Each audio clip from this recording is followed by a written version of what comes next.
सोनम रघुवंशी ने राजा रघुवंशी को हनीमून पर ले जाकर पहाड़ों से धक्का दे दिया। मुस्कान ने सौरभ राजपूत को मारकर नीले ड्रम में 2 बोरी सीमेंट डालकर ढक दिया।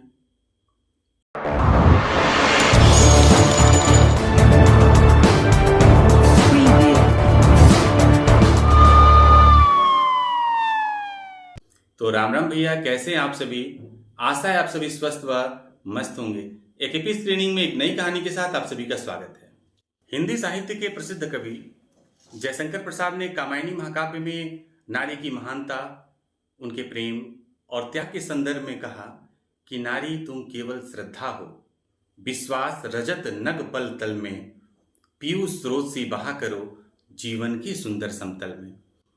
कहते हैं नारी प्रेम करुणा की प्रतिमूर्ति होती है, किंतु वर्तमान घटनाओं के मद्देनजर एक तरफ जहां सोनम रघुवंशी ने राजा रघुवंशी को हनीमून पर ले जाकर पहाड़ों से धक्का दे दिया, वहीं दूसरी तरफ मुस्कान ने सौरभ राजपूत को मारकर नीले ड्रम में 2 बोरी सीमेंट डालकर ढक दिया।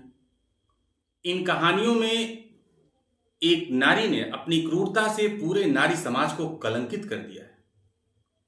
आज की कहानी पुणे की है, जहां एक रियल एस्टेट कारोबारी के इकलौते बेटे केतन अग्रवाल को उसकी मंगेतर सिया गोयल ने अपने प्रेमी चेतन चौधरी के साथ मिलकर लोहागढ़ की पहाड़ी से नीचे धकेल दिया, जहां उसकी मौत हो गई। बताया जाता है कि पुणे निवासी केतन और सिया की सगाई इसी साल 19 फरवरी को बड़े धूमधाम से संपन्न हुई थी। दोनों की शादी नवंबर में होने वाली थी, जिसके लिए जयपुर के एक पैलेस को बुक किया गया था। 17 करोड़ में बुक किया गया था। शादी बड़े भव्य तरीके से होने वाली थी। भाई, रियल एस्टेट के लड़के की शादी है। आजकल शादी से पहले प्री वेडिंग फोटोशूट का कल्चर आ गया है। यहां भी शादी से पहले प्री वेडिंग फोटोशूट के लिए केतन और सिया बाली द्वीप जाने वाले थे, जहां कपल की अच्छी अच्छी फोटोशूट होती। जून के पहले हफ्ते में दोनों कपल बाली जाने वाले ही थे कि तभी अचानक केतन का पासपोर्ट कहीं गायब हो गया, जिससे ट्रिप को कैंसिल करनी पड़ी। इसके बाद 14 जून को ये कपल पुणे के लोहागढ़ किले पर ट्रैकिंग के लिए गए, जहां सिया ने केतन को पहाड़ी से धक्का दे दिया, किंतु वो केतन पास के एक पेड़ को पकड़ने में कामयाब हो गया और उसके बाद उसकी जान बची। जान तो बच गई, सिया फंस गई।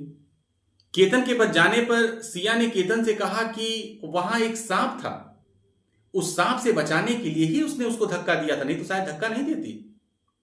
और केतन ने सिया की बात पर विश्वास भी कर लिया। विश्वास क्यों नहीं करता भला? वो कोई गैर तो थी नहीं, उसकी होने वाली पत्नी थी, उसकी चहेती, उसकी मंगेतर थी। इस घटना के कुछ ही दिन बाद 18 जून को जन्मदिन की पार्टी मनाने के लिए सिया ने चेतन को लोहागढ़ किले में फिर आने के लिए कहा, पर उसने मना कर दिया। वह वहां जाना नहीं चाहता था, किंतु सिया ने उसे वहां आने के लिए बहुत फोर्स किया, तब जाकर के वहां पहुंचा। इस बार सिया के साथ उसका प्रेमी चेतन चौधरी भी था। केतन ने सिया को जन्मदिन की बधाई भी दी। दोनों एकदम फिल्मी अंदाज में एक दूसरे से गले लगे, एक दूसरे को प्यार भी किए।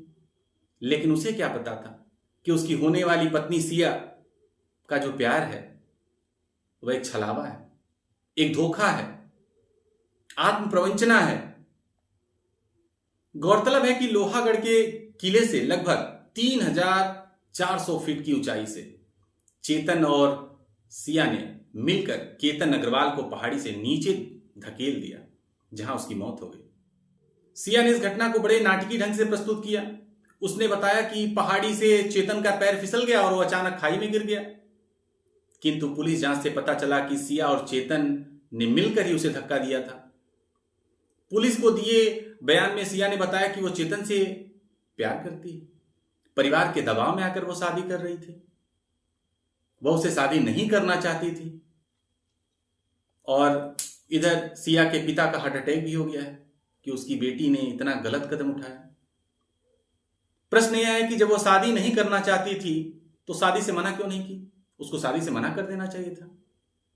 उसने केतन को क्यों मारा? यह थी आज की कहानी, जिसमें सिया ने अपने मंगेतर केतन अग्रवाल को मौत के मुंह में धकेल दिया। एकेपी स्क्रीनिंग में एक अगली कहानी के साथ मुलाकात होगी। जय हिंद, जय भारत। आज का प्रहरी एकेपी न्यूज को सब्सक्राइब कर लीजिए और इस वीडियो को लाइक और शेयर करना मत भूलिएगा। मिलते हैं अगली वीडियो में। नमस्कार।